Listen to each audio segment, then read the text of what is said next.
and later she made use of it as an intrinsic part of her atmosphere, especially after several astounding bracers. So, while more or less fortunate little rich boys were defying governesses on the beach at Newport, or being spanked or tutored or read to from Do and Dare, or Frank on the Mississippi, Amory was biting acquiescent bellboys in the Waldorf, outgrowing a natural repugnance to chamber music and symphonies, and deriving a highly specialized education from his mother. Amory? Yes, Beatrice. Such a quaint name for his mother. She encouraged it. Dear, don't think of getting out of bed yet. I've always suspected that early rising in early life makes one nervous. Clotilde is having your breakfast brought up. All right.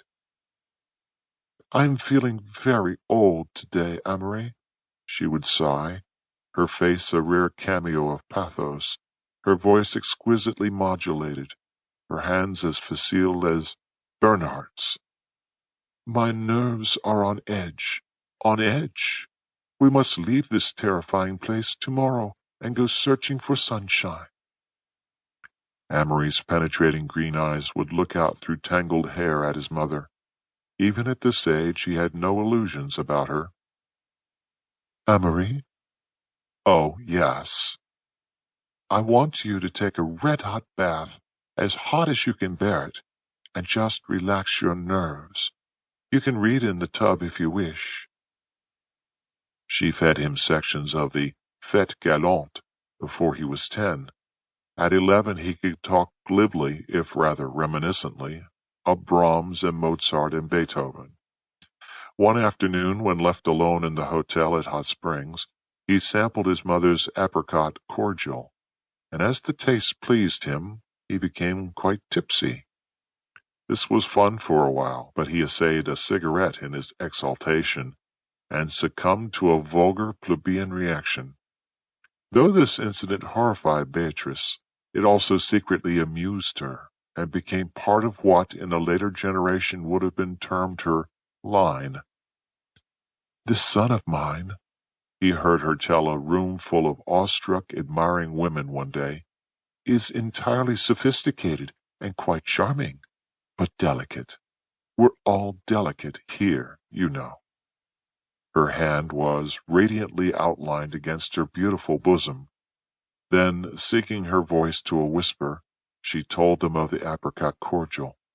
They rejoiced, for she was a brave raconteuse, but many were the keys turned in sideboard locks that night, against the possible defection of little Bobby or Barbara.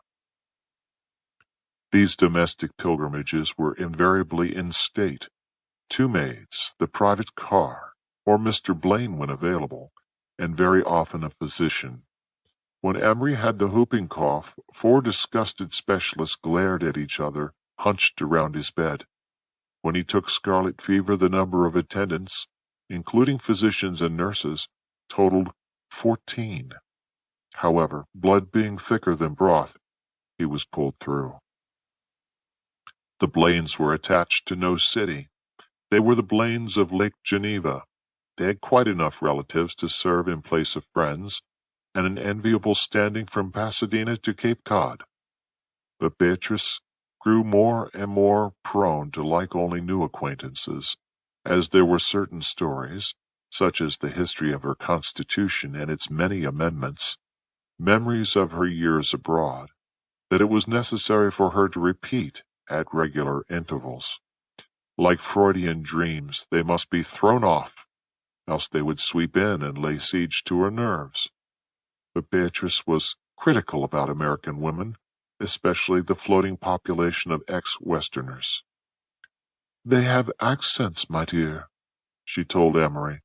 Not Southern accents or Boston accents, not an accent attached to any locality, just an accent. She became dreamy. They pick up old, moth-eaten London accents that are down on their luck and have to be used by someone.